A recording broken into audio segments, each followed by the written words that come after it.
looks like we've got people coming in, and I'll continue letting people come in as we go. Welcome, everybody. So I'm Brad McCabe with Sponsor Circle. Happy to have you joining the conversation today, talking about branding and sponsorship in the Metaverse. Really happy to have Reid Trimble and Steve Coakley joining me. But before I get into today's session, I'm going to do a plug for our upcoming sessions. So we've got Caroline Fitzgerald, who's the CEO and founder of Goals. It's an organization focused on sponsorship branding, particularly in women's sports. So we've got a conversation coming up next month focused on sponsorship in women's sports. And then following that, I've got Steve's colleague, Nithya, I always get it wrong, Ramachandran, who from T1 Agency, talking about equity in partnerships and sponsorship. So that'll be coming up as well. So happy to share those and have you join as the registrations come live.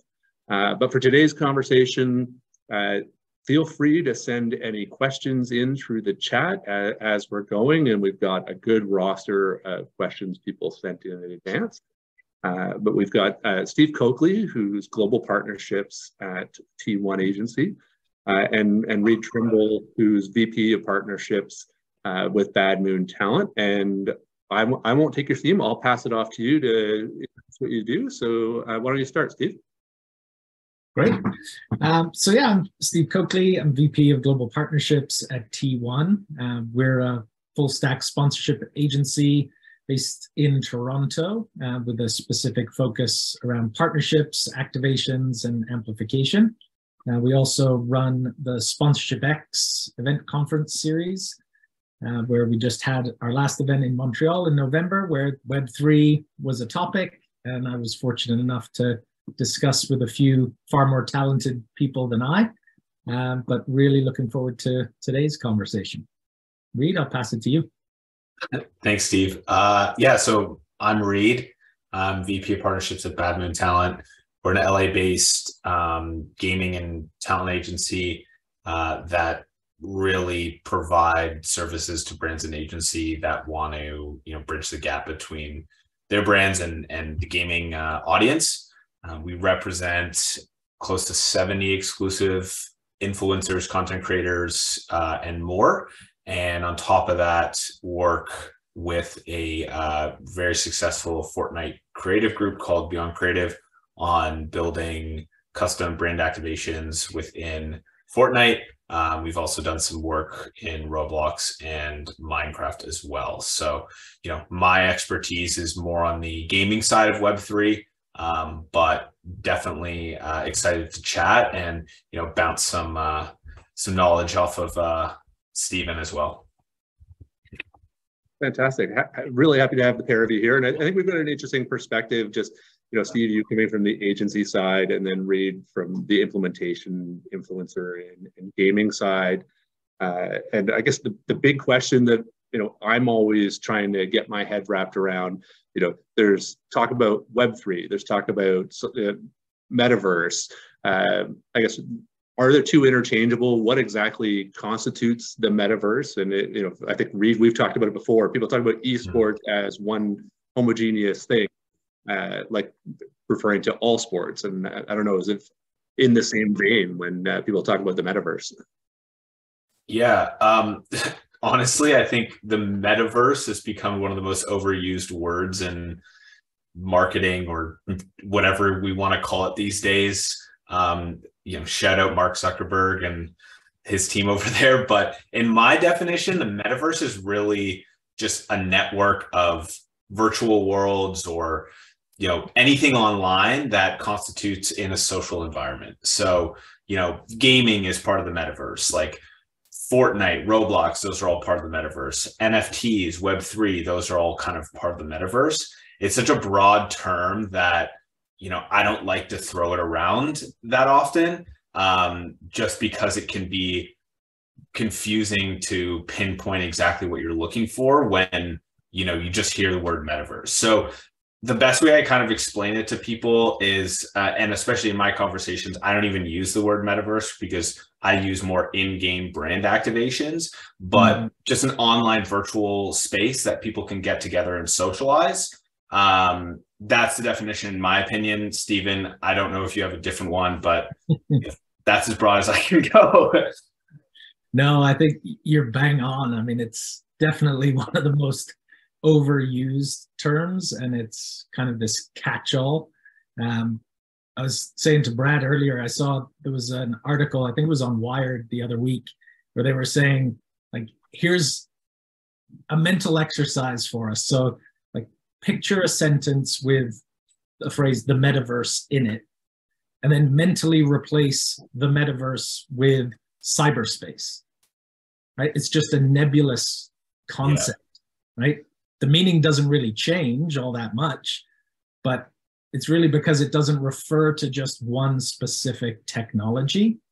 Like, it's really broad and oftentimes speculative too. We're in a bit of a Wild West world of Web3, but it's really more about that shift in how we interact with the technology that's important. So to your point, it can be virtual reality, augmented reality, the virtual spaces like Fortnite and Roblox.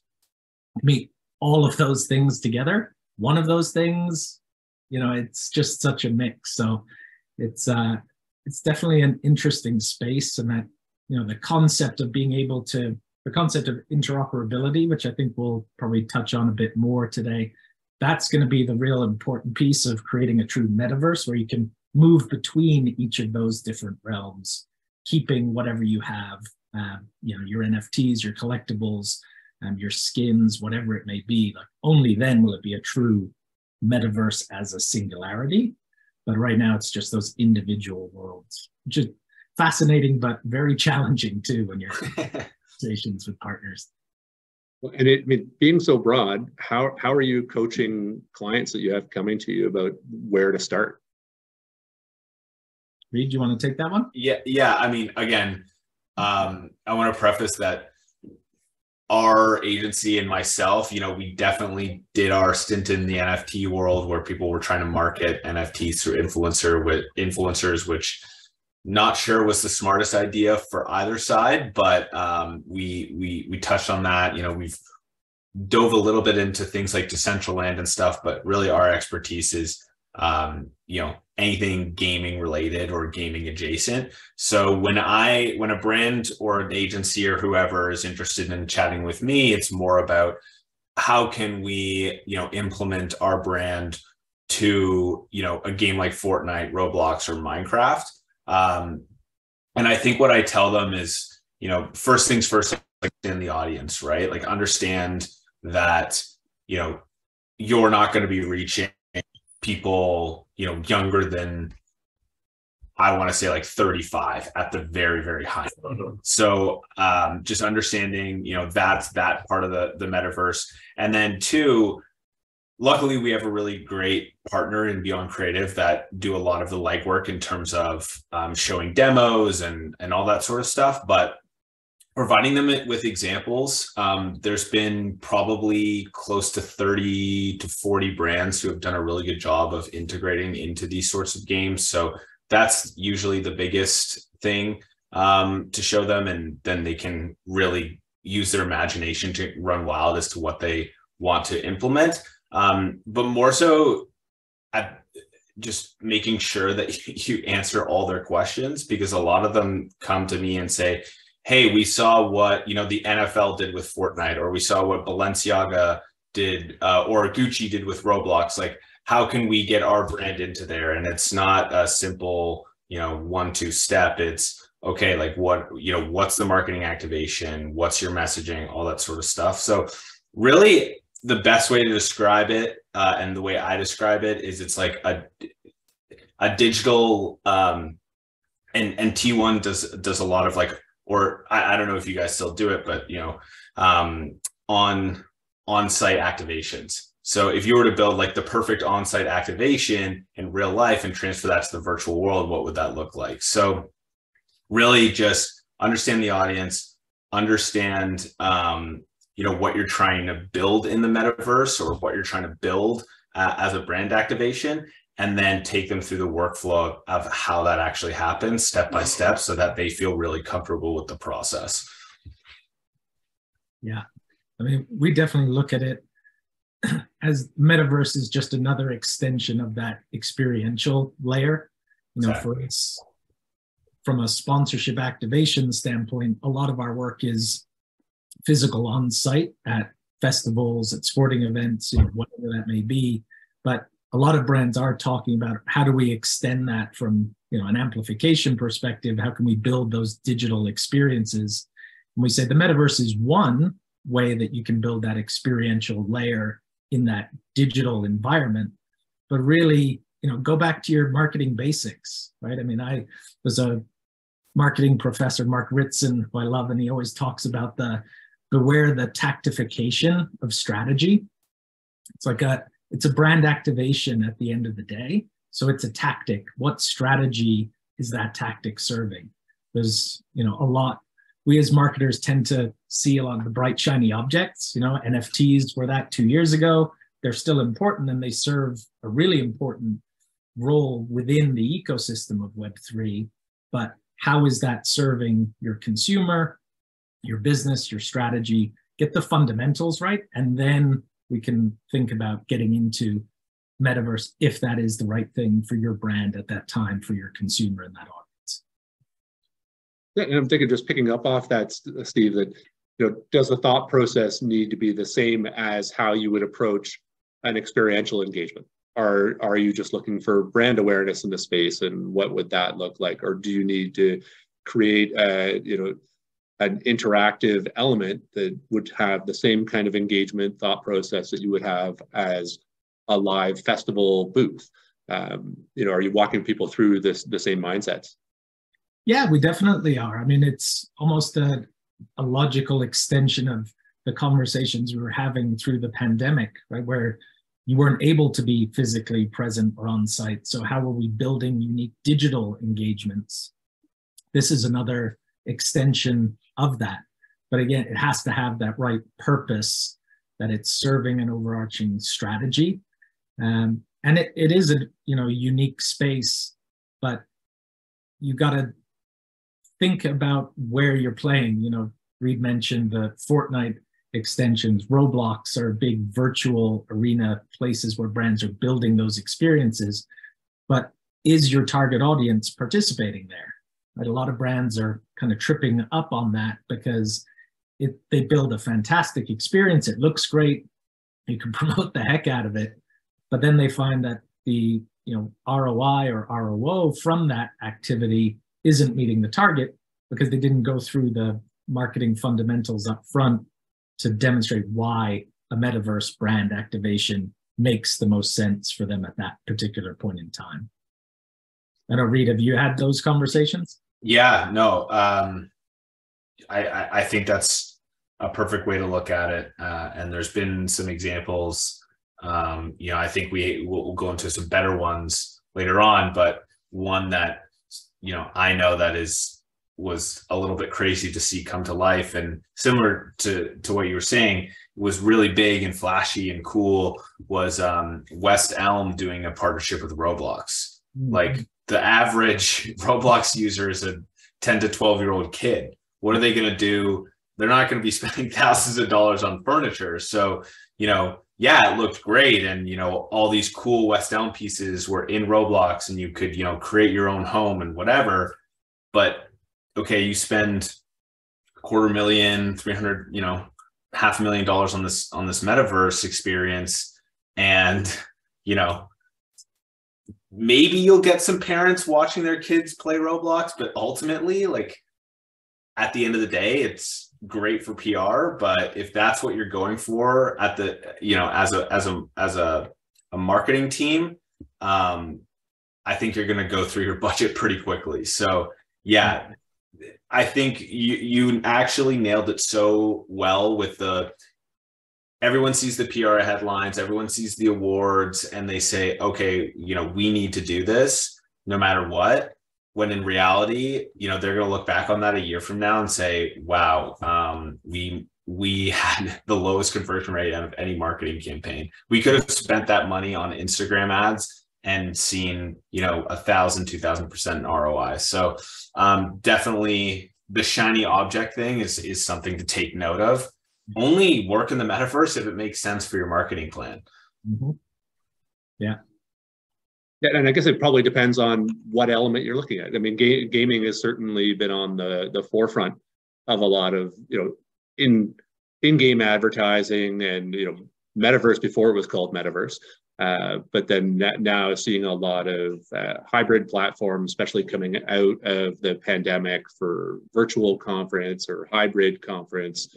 Steve, Nick and the team from Cinco really well, who've created X Space, which takes the hybrid conference model and really puts it on its head and showcases it in a very specific way that may be better for business and trade shows. I don't know, do you have any thoughts on where X Space is going versus gaming for a lot of brands getting engaged? Yeah, I'd say from our vantage point, we were lucky enough to have Nick Marullo from Cinco at our Sponsorship X conference in Montreal talking about all things Web3. But yeah, they didn't get into as much detail on X Lab, but it's a fantastic way to look at it. I mean, to what Reed was saying about the metaverse, again, the bright shiny object factor, like it has to make sense.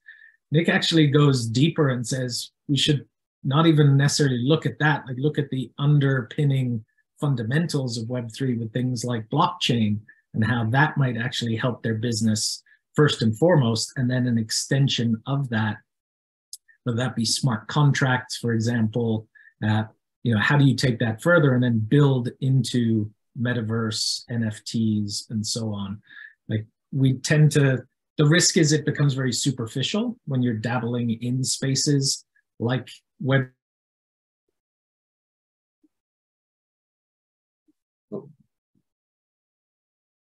Steve froze on us. I mean, while Steve comes, am I frozen as well, or? No, you're good. Okay, cool. While Steve comes back to life, I think from the gaming side at least, when it comes to like what's good and what's not, or what has worked well and what hasn't, I think any sort of campaign that has a real world component, and I think this can apply to any metaverse, situation. Steve, are you back? Not yet. No, he's dropped off.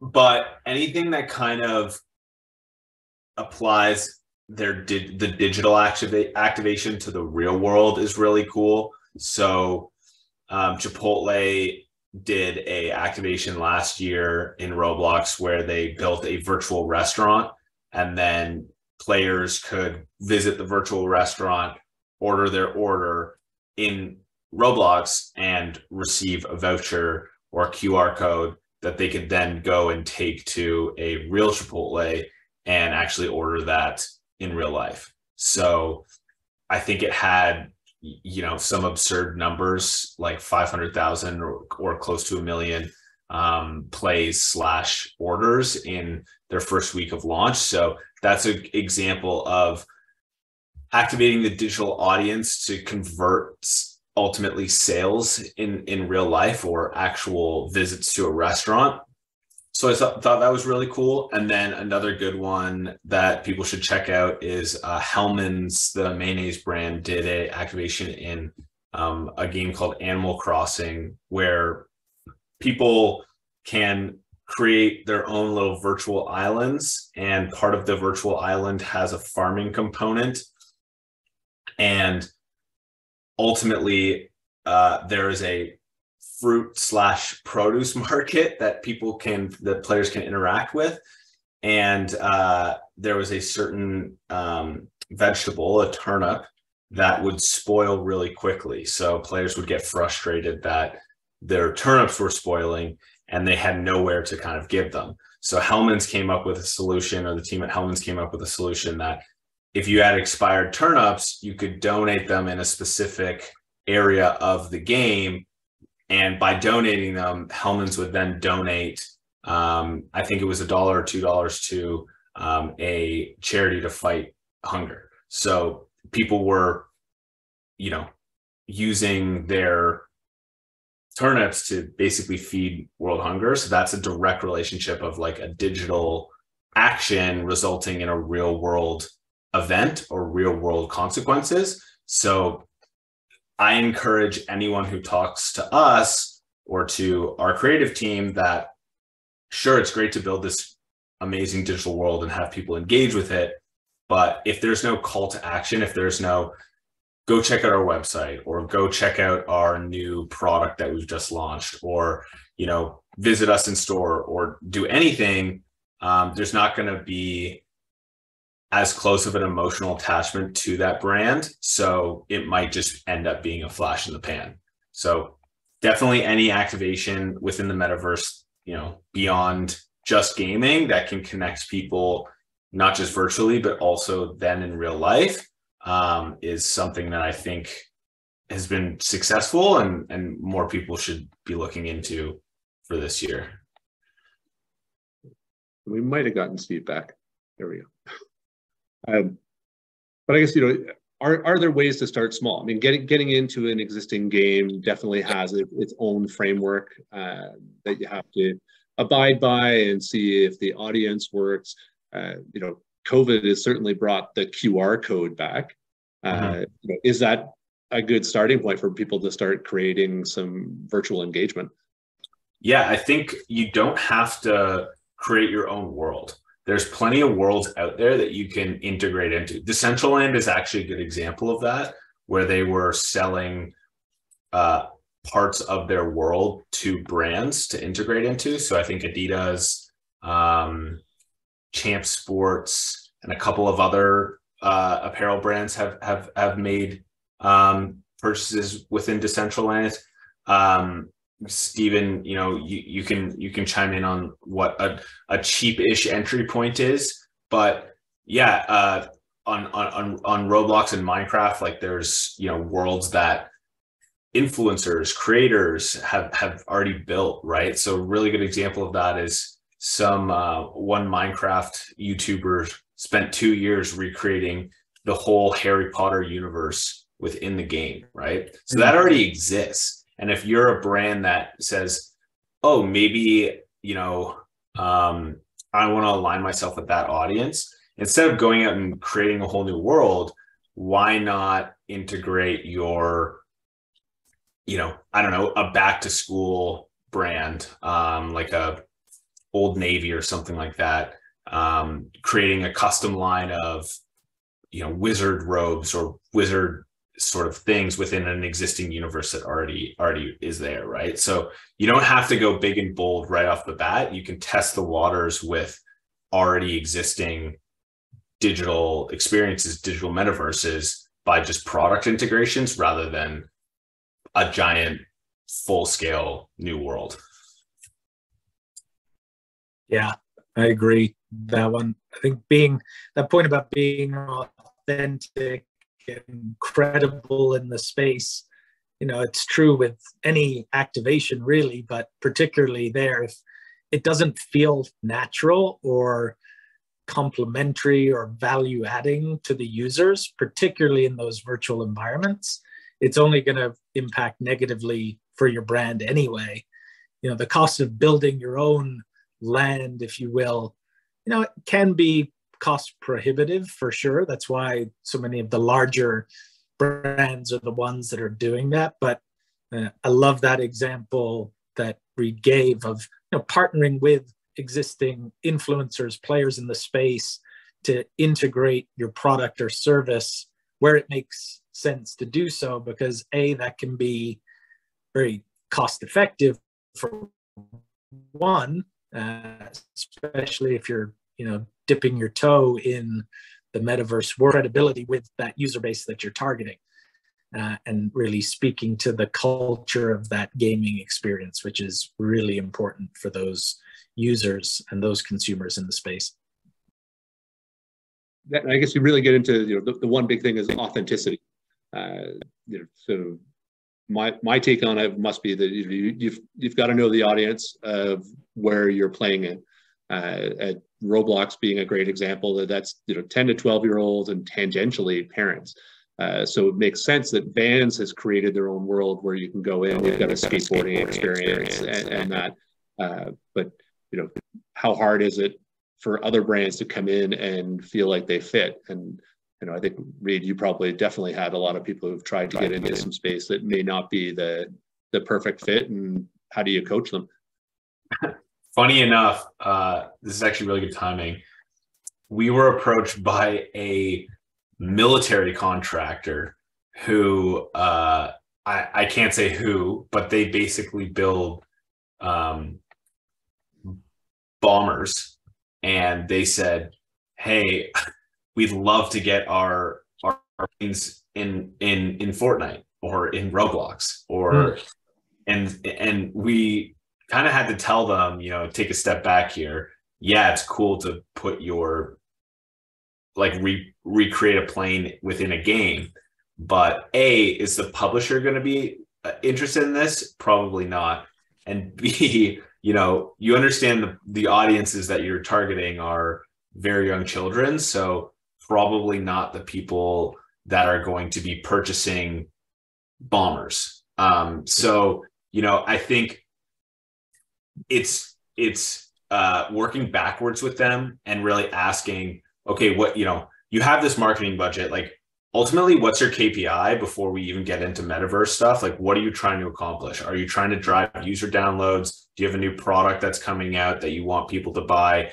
Are you just trying to reach as many eyeballs as possible? Because the other thing is, people spend all this money building virtual experiences or building metaverse experiences or NFTs or whatever that is, but they also forget about the marketing component. So they build this thing and then, nobody sees it because they just kind of automatically assume like, oh, every single player in this experience or this game or this world or whatever will come to, check this out. But in reality, people are building stuff all the time. I don't hear about it. So why would someone else hear about it? So yeah, again, coaching them, it's just the experience is one part. The marketing is a part that has to go adjacent with it.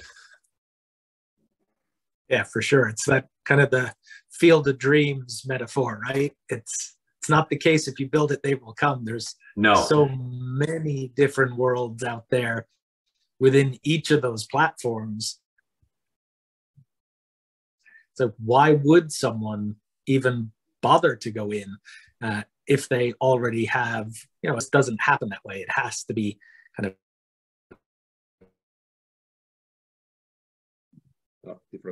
but I mean, endemic or value adding for.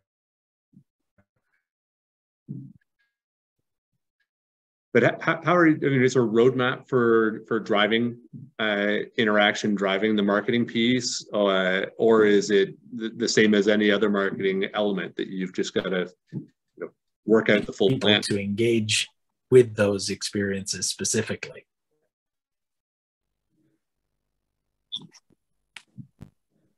Steven, I think you might be lagging a little bit. Yeah, I'm struggling on 2 bars of cell service here. Our power cut out on us with the storm, so I apologize. I missed part of that. So Reid, do you want to take the first part and I'll try to build on it if there's anything relevant? Yeah, Brad, you mind repeating the question? So, I think it's driving traffic. Is driving traffic to anything you're doing in metaverse gaming, virtual hybrid, is that the same game plan that you would have for any normal marketing, or what I call normal marketing element, or are there specific things people need to focus on? Yeah, I mean, personally, we treat it the same way. We treat it like, what is the experience? Is it an experience? Is it a product? What is it? And then think about it. I'll take like the Travis Scott concert or the big, concerts that they've done in Fortnite. Like because Travis Scott is such a big name and Fortnite is such a big name, did they have to do a lot of influencer marketing? Not really. They just, said, hey, we're doing Travis Scott and Fortnite, and millions of people showed up. If you're an independent studio or you're a brand, influencer marketing has just become kind of the norm for most brands. So, you should treat whatever experience you're doing the exact same way as we built this thing, or it's the same as, we have a new product releasing.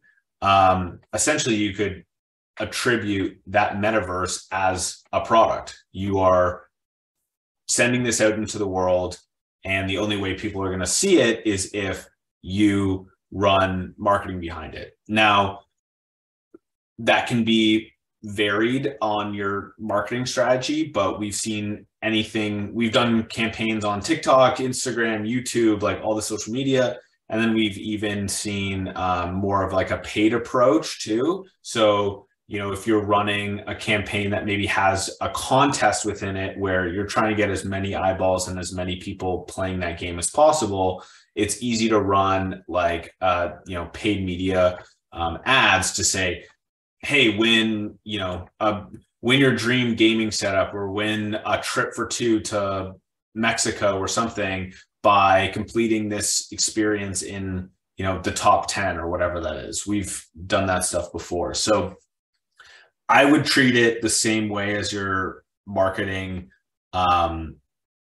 most products. It's just, you have to, again, going back to like taking in everything that we've talked about, why are you building this experience in the first place? And then how would you market it? How would you market that experience if it didn't exist in the metaverse? And attribute that to like a digital audience. So for us, it's always been, it's a digital activation. So the audience is going to live online. Influencer marketing through social media has been a primary platform, but there's plenty of ways to do it beyond that. Tyler's jumped in with a question, about process. Do you find people are starting with, here's the activation idea, and then building the implementation backwards, or they start with, here are the pieces, and then develop into that creative? I would say it's a mix of both. A lot of the times the brands will come to the table with some sort of grand idea, and then rely on our team and some of the other creatives that we work with to flush that out.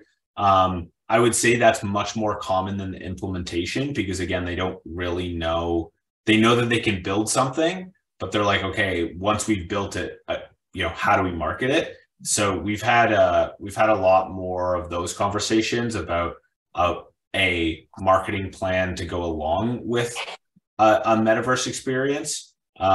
Stephen, I don't know if you've had similar discussions in terms of implementation and execution. Yeah, I think very similar.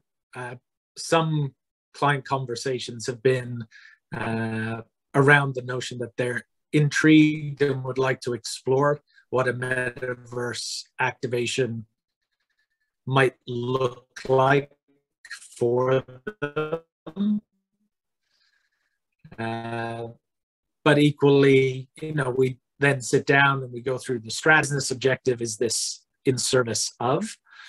What are those key KPIs, as you mentioned earlier, Reid, like what's driving the desire to do it? And are we going to have the success that you hope and want against those KPIs through a metaverse activation?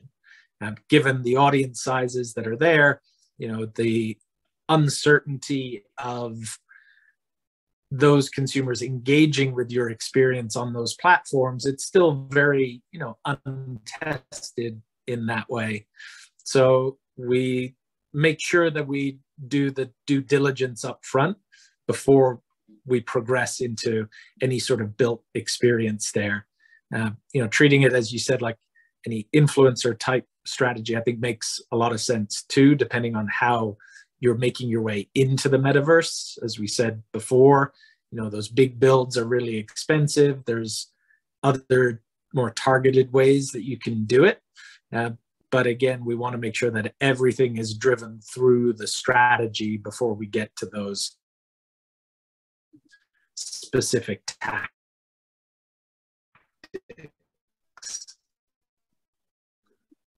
No, that's great. And I'm thinking about some of the people who are on the call here, coming from finance and health and cause-based organizations. It's where do they start? Because it seems like CPG, retail, sports seem to be natural fits and have kind of all hit home runs when it comes to the engagement.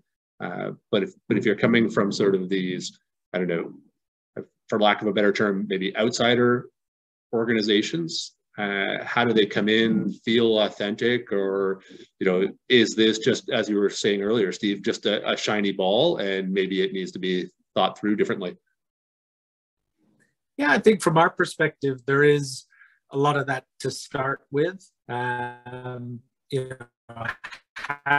those conversations to make sure that whatever we're getting to, the tactics ultimately are in service of the strategy overall. Don't get me wrong. I mean, we have a lot of very creative people out in the industry that can find credible and authentic ways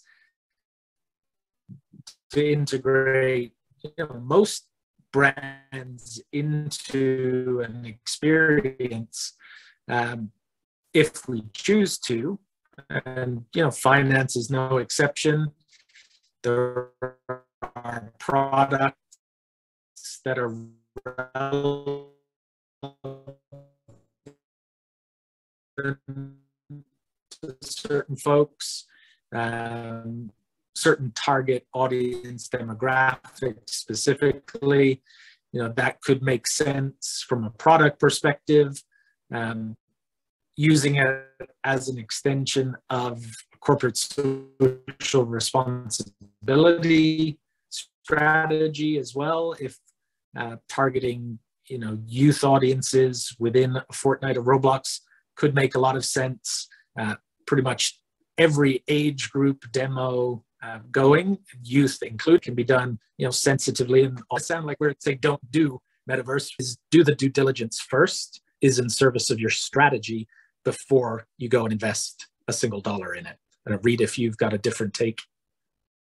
No, I think that was perfect. Just do your due diligence, come up with your overall marketing strategy before you think Metaverse. And then if you look at it and say, oh, you know what, at this point in time, we're looking to target this audience and it fits with the Metaverse audience, then of course there's a conversation. I think too many brands are now thinking, okay, we have to do a Metaverse experience in 2022, 2023, and then we're going to tailor our entire, marketing calendar around that. And, you get into a situation where if that flops or if there's any road bumps, then you've kind of screwed yourself for the rest of the year. So I think it works best when the Metaverse component is part of the 360 marketing plan for the entire year rather than the other way around. Agreed. Have you seen any examples of a cause-based organization who's done something well in the space, or a finance organization who's done something in the space? I think there's been a number of I believe Chase Bank and I want to say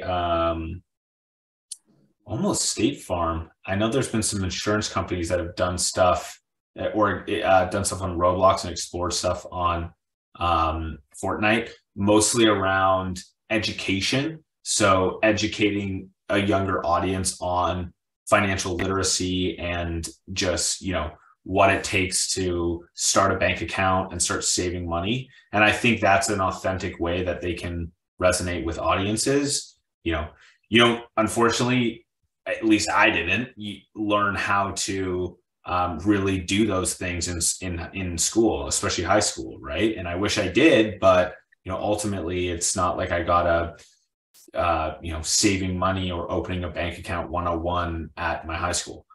So if I'm a financial institution, or if even I'm an app like Wealthsimple, right, that provides, very easy access to investing money, doing something in the metaverse that revolves around educating a younger audience on financial literacy makes a lot of sense, in my opinion. So you reach a lot of people in a platform that they recognize, and you kind of get viewed as, not like a stuffy bank. You're a cool, fun, interactive, youth-oriented brand. So I think more financial institutions should take note of that. From a cause perspective, like the Hellman's example I gave on Animal Crossing was a bit cause oriented. I mean, I think that was more of a PR campaign than anything else, and an exposure campaign. But yeah, that's an example of a direct action in the metaverse resulting in a donation, which, saved thousands of people from hunger, right? I think charities have a really great opportunity to utilize this space because of the digital audience. So, I really encourage charitable organizations to, find ways to, replicate or create similar events to what they have in real life. You think of, Run for the Cure, Ride to Conquer Cancer, all these kind of big tentpole moments in real life. How can you work with a team to create tentpole moments in the metaverse? And I think that's, I haven't seen personally ones that have been, as successful as the live events, but I think it's only a matter of time before that code gets cracked, and, some charity is going to kind of pave the way for those sorts of, digital charitable experiences. Yeah, and I guess associated with that, there's a number of big, existing platforms. I watch Roblox. I watch my kids in Roblox. That they can create their own worlds, and if they want to create, become a Roblox creator and create, somebody from high school students from Ottawa created going to high school, and the engagement in that's ridiculous. Is it better off for somebody to piggyback on a platform and have somebody create something for them? So if you're a Just for Laughs, should you be creating a space within an existing platform, or does it make sense to start investing your dollars into creating your own virtual space? I guess, is the investment worth the return? Yeah, I'd say for some of those companies, that's got to be a key part of that due diligence process around the investment, because building out a land experience within one of those virtual arenas is not a cheap exercise, right? And as we said at the beginning, it's kind of why so many of the larger brands and properties are the ones kind of taking the lead right now. But Just for Laughs, again, is there an influencer that you can partner with in that space? Look at it through a slightly different lens, which they often do in their festivals and experiences, like making it true to the brand and the brand experience, I think has to be a key factor in the decision-making process as well. Yeah. I think Just for Laughs is, a good example of, I don't think they need to go create a digital amphitheater, but maybe they take one of their key comedians and do a digital show instead, right?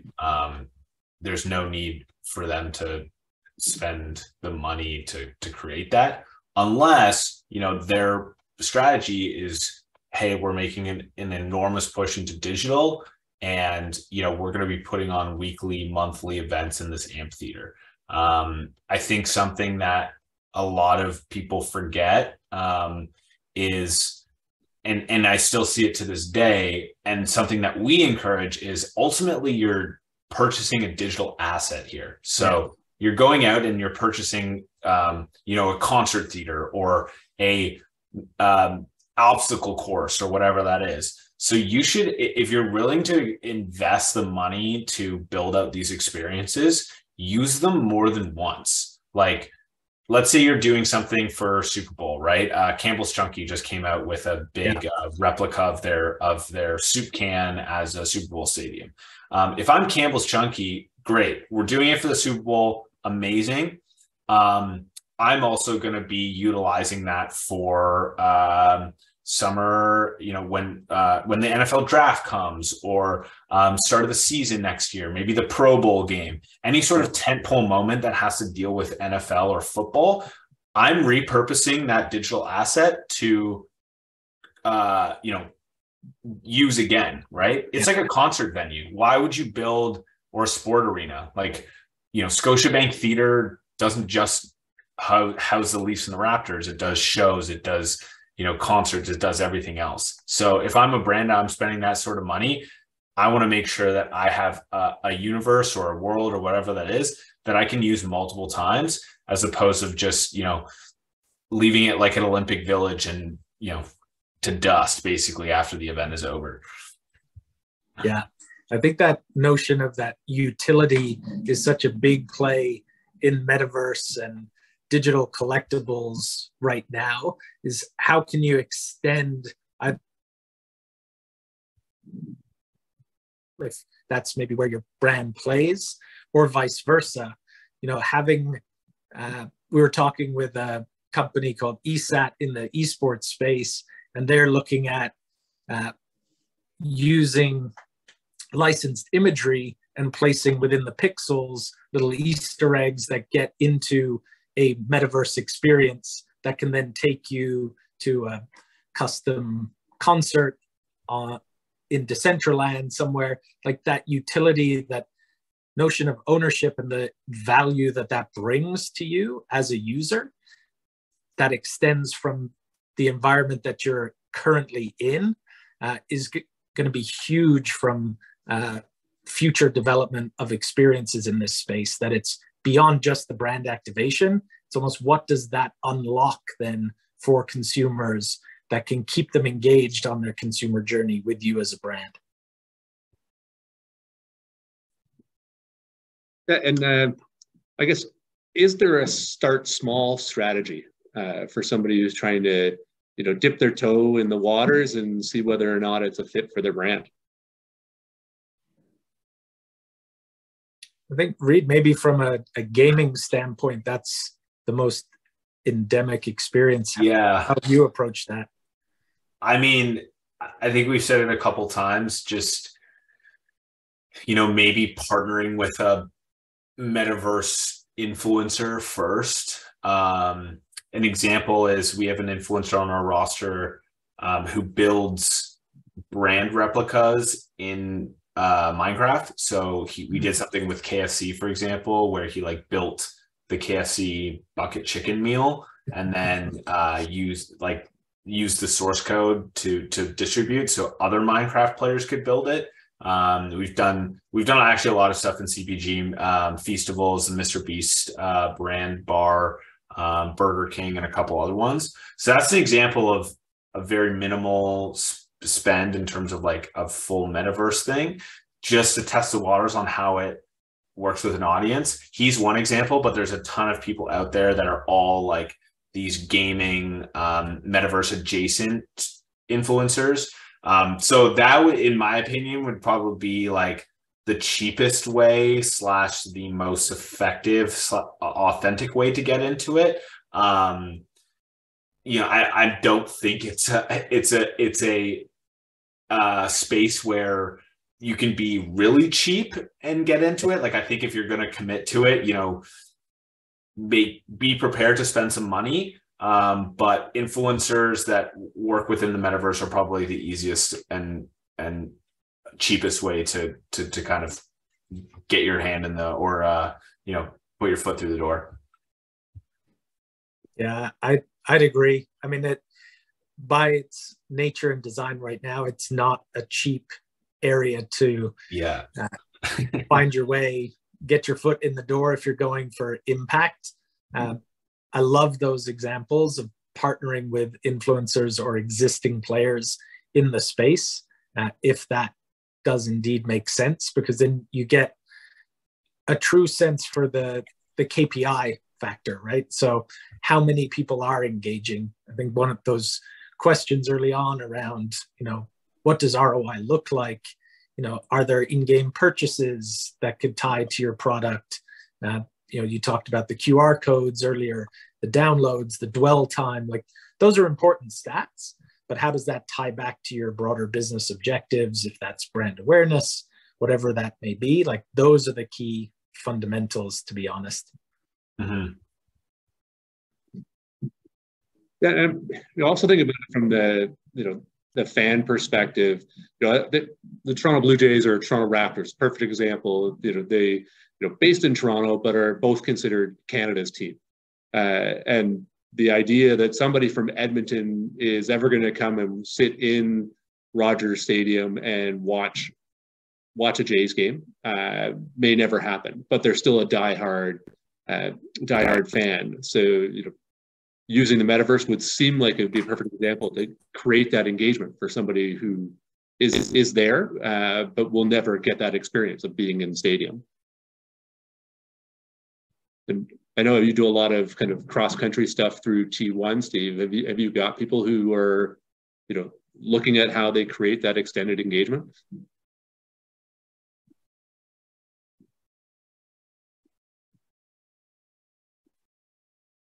think the lag is catching up to him. We'll get there. Have in the metaverse that could get someone from Edmonton, Winnipeg, wherever it may be, running out of bandwidth. Video off.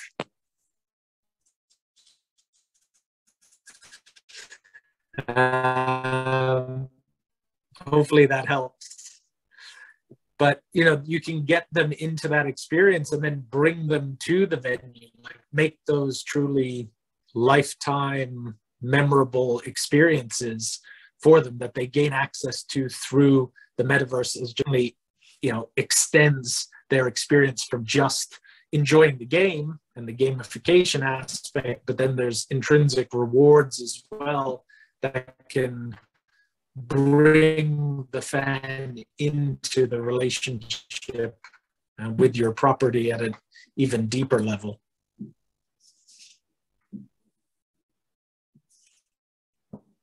And are there activation pieces that you've seen as part of that? Is it just, bringing virtual opportunities to meet with athletes, or a background tour of the stadium, or is it kind of all of the above? For me, I think it's all of the above, to be honest.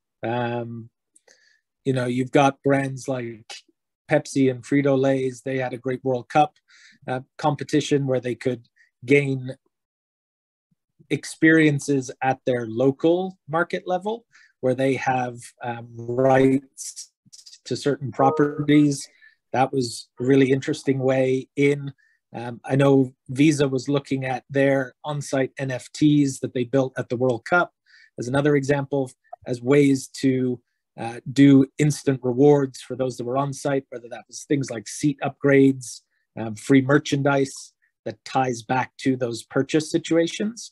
So there's a whole host of those types of examples coming up now that I think we'll see a lot more of that increased utility and value add being provided to consumers through those activations.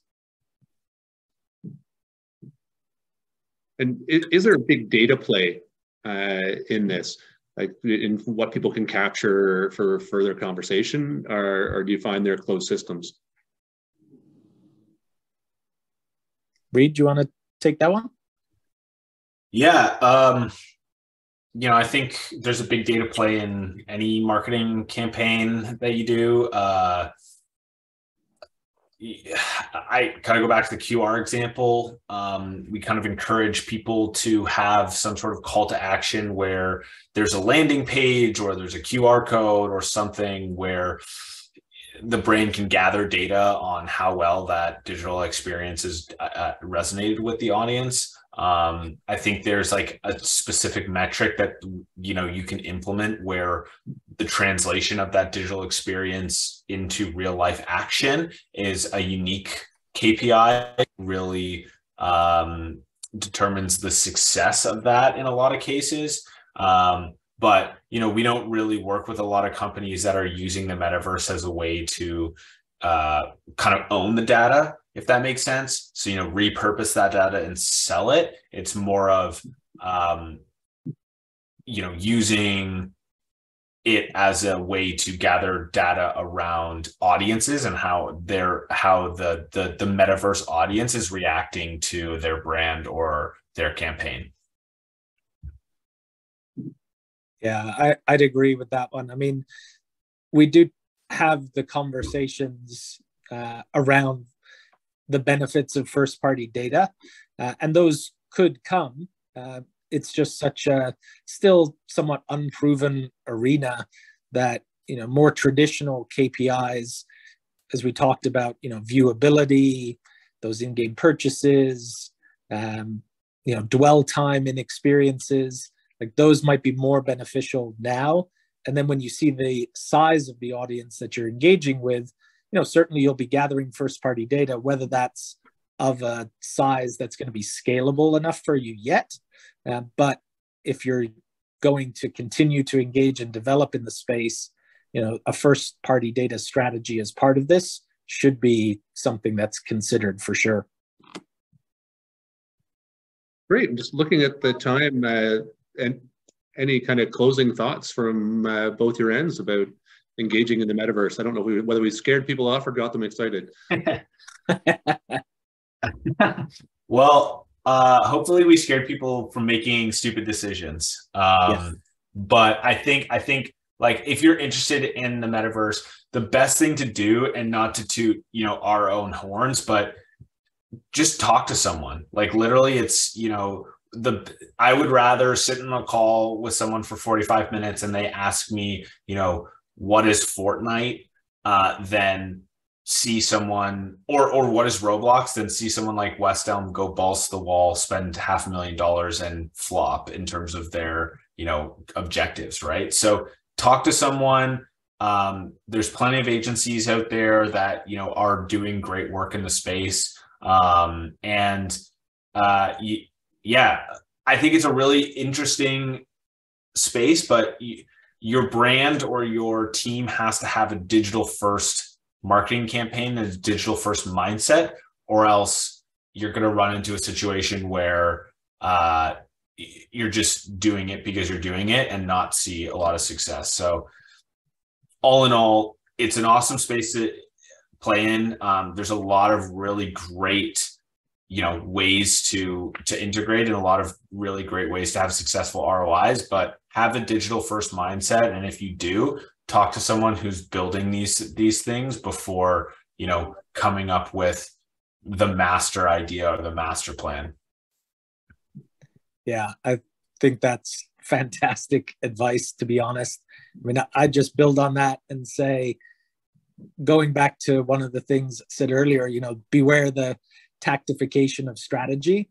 Make sure that what you're doing is in the service of strategy. And if it's metaverse activation, that's fantastic too. There's, as Reed said, a lot of opportunity in the space. It's still very early days, as we said. I mean, there's no one metaverse right now.